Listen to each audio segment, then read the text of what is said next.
topic number one, gentlemen. And you knew this was going to get ugly, DG. You just knew it. And it got real ugly real fast. AD Keith Carter did an interview yesterday, and wasn't as good as ours with Ben Garrett, but it was what it was. But he disputed several things that Lane Kiffin said, and the biggest one saying, I didn't find out till Sunday that I couldn't coach my team in the college football playoff. Carter says, that was not true. He found out 4 weeks ago that he would not be allowed if he chose to go to LSU. Are you surprised that Lane Kiffin is just having everything kind of crumble like a house of cards behind him? No, this is who Lane Kiffin is. He did this when he went to Tennessee. Yes, he named his kid Knox, but in all honesty, like nobody in Tennessee wants anything to do with Lane Kiffin. And so now you're seeing the exact same thing, maybe pushed up to a level 10 or 11 at this point for Ole Miss. And I just don't understand why Lane Kiffin wants to just have a smear campaign when he leaves. Like, just leave, keep your head high, and don't say stupid stuff. Like, it just doesn't make sense. What a shocker. Lane Kiffin told a fib. I mean, not only did the AD accuse him of lying, but when Kiffin said in his statement Sunday that the Ole Miss players wanted him to coach them in the playoff, several players said he was lying about that too. And Kiffin's the greatest used car salesman of all time. But with that said, go Tigers. If you guys have not seen our interview with Ben Garrett, you guys got to go and watch it. It's absolutely amazing. There's probably 15 or 20 nuggets in there. And one of them is when Lane Kiffin said that he wasn't allowed to talk to the team. That wasn't at all the truth. They have a leadership council. It's like 5 or 6 different players. He spoke to them, and then he told them that he wanted to go talk to the team, and they told him to kick rocks. They're going, nope, we're good. You don't need to talk to the rest of the team. It's semantics, but it's an absolute bold-faced lie. And we had it, and we were the only ones to have it. And go check out, it's on our Coaching Company YouTube page right there at the top. I promise you, you will find out stuff in that interview that you will not believe. It was absolutely amazing. And once again, thank you to Ben Garrett for joining us. Topic number 2. It's a big deal when the World Cup is coming to the United States next year. So they make everything a moment, everything a ceremony. So DG, this Friday in Washington, D.C., they're going to have the drawings for groups and the countries and all of that. And listen to the star-studded lineup. And I wonder how much this cost. Tom Brady, Wayne Gretzky, Aaron Judge, Shaq, and it's going to be hosted by supermodel Heidi Klum and Kevin Hart. This is why soccer around the world is such a big deal. And here in the States, it's starting to grow as well with the MLS. Yeah, you're getting star-studded talent for this. And honestly, rightfully so. Like, the money that it's going to bring to America just in general when the World Cup comes is going to be amazing. But I was just sitting there thinking, like, are these the 4 best or I guess biggest known in their individual sports? Because every sport is presented here with each person there. And so I was curious. I started thinking about that. And so I wonder what everybody else in the world thinks if these are the 4 biggest names. But man, these names are huge just for a draw, just to find out where everybody's playing. I think so for sure. Maybe Michael Jordan, I guess, maybe in basketball. I don't know. But do any of these like celebrity stars sleep? I mean, seriously, they get up and they have to do this interview and that one, and they say, "Oh, sorry, honey, I got to do the World Cup draw today. I'll see you tonight." But this is really cool. This is some of me and my dad's favorites. My dad's man crush, Tom Brady, and my favorite comedian, Kevin Hart. Let's go. I love it. They're all collecting checks. Tom Brady is getting paid by more people and more. I guarantee you that this is not a volunteer trip to Washington. This is not, hey, Kevin Hart, you want to come host this for free? That ain't happening. What do you think? What do you think the price tag is for each guy? 100 grand? 200 grand? I'd say 150. Yeah, 152 is what I was thinking. Yeah. I think that's probably pretty accurate. Man. God, it must be nice to be Tom Brady. Now, he did do an interview the other day, and he was talking about that because he's so busy that he hasn't been able to see his kids very much. And he started crying because he said, "I'm not quite the." So there is a downside to making $350 million from Fox and having to show up at every single thing. Fox will have the a majority of the World Cup, and they have probably 5 or 6 Fox channels. That's part of the reason Tom Brady's there. Let's be honest. All right, topic number 3 in the NBA. I've really enjoyed the NBA, and normally we don't really get into it here at the show till January, maybe even February. Giannis, it almost feels like DG, his time is running out in Milwaukee. He went down last night with a calf injury. They feared it was an Achilles. They ruled that out. But Doc Rivers said after the game, he goes, let me be very clear.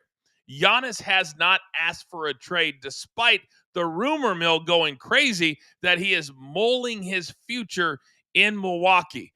Have they kind of done their cycle and worked out of being a championship team? And is it time for him to leave and go somewhere else? I think it's time for Giannis to go. And you're honestly seeing when Dame got brought in, they thought there would be big things that happened from that. And honestly, it just kind of everything hit the fan at that point. It hasn't been good. I think the telltale sign for Giannis was when he sent his family out of Milwaukee back to their home country and told them, hey, I'll do this over here by myself. You go back and have a normal life. And so when I saw and heard that, that's when I knew things were not going to be good in Milwaukee for long. I'm kind of on the other side here. I actually believe Doc for once. I mean, how does Giannis leave? He's a Milwaukee Buck. There's no way he's leaving this team. I mean, I can't see Giannis in a different jersey. It's just weird. Sure, their time has completely passed for a championship. I do agree with that. But as far as Giannis being on the Bucks, I think he's a Buck. But for the short term, if this MRI comes back positive, Milwaukee's in big trouble this year. They have no one else to give it to down the stretch in the fourth. Plenty of role players, but zero playmakers on that team. So Milwaukee really hoping this MRI comes back negative. Yeah, as I was doing my deep dive, I couldn't help but go back to the last time your boy was in Milwaukee, hanging out with the Bucks players, Michael Redd, a few other players, and we went to a party sponsored by Playboy. That particular night, it was a lot of fun. Details don't ask for them, young Peyton, but trust and believe. It was fun. Topic number 4, and this is a guy, DG, because you're my NBA guy, that never gets mentioned when you say top players in the league. LeBron, Anthony Edwards, Luka. They never say Jamal Murray, but he's an NBA champ. And he went out last night, scored 52 points in a win over the Pacers. And he went 10 for 11 from 3 and tied the all-time NBA record for highest percentage, 91%, with at least 10 attempts. Why don't we talk about Jamal Murray more than we do? He's not flashy. There's nothing to his game that's just jumps off out of the TV, and it's just not sexy. What he does is he's just a really damn good NBA player, and he does his job really well. He's also connected to Jokic, which isn't sexy either. But if you look at Jamal Murray, last season was okay. It wasn't that great. And then if you look at the offseason when he played for Team Canada, SGA was getting the starting nod, and he did not look like himself. Because of that, I think people looked over Jamal Murray, but I think he's having a resilient start to this season. He's getting overlooked. Clearly, last time we talked about him was 4 years ago in the bubble. And yeah, you know what? He actually had some pretty sexy layups in the bubble. You know, a little bit of this, a little bit of that. What a great bounce back from Jamal Murray, though, because I say bounce back because if you saw his game the other night, he did not shoot one shot in the second half, 3 for 8 from the field in the first half. And that's how he ended up finishing the game Monday night against Dallas. Very suspect, if you ask me. However, Jamal Murray, in my book, has got to be the most underrated player in the league right now. And speaking of underrated, the Pistons are the number 1 seed in the East. The Thunder are the number 1 seed in the West. Do you like, topic number 5, that the Thunder have made it known? And I like motivation. When you're a defending champion, it's hard to go out there and say, I want to play hard for 82 games. So they kind of backed themselves into a corner, but I like it, DG. They said, we want to break the all-time record of 72 by the Golden State Warriors. Do you like that they're trying to do that? Absolutely. You got to motivate yourself individually. Why did Michael Jordan make up like interesting stuff and people talking bad about him just to make him motivated? So self-motivation is key. And I do absolutely despise the Thunder fans and everything to do with the Oklahoma City Thunder team. But they're really, really good. They're just now getting Jalen Williams back. It's only going to make them better.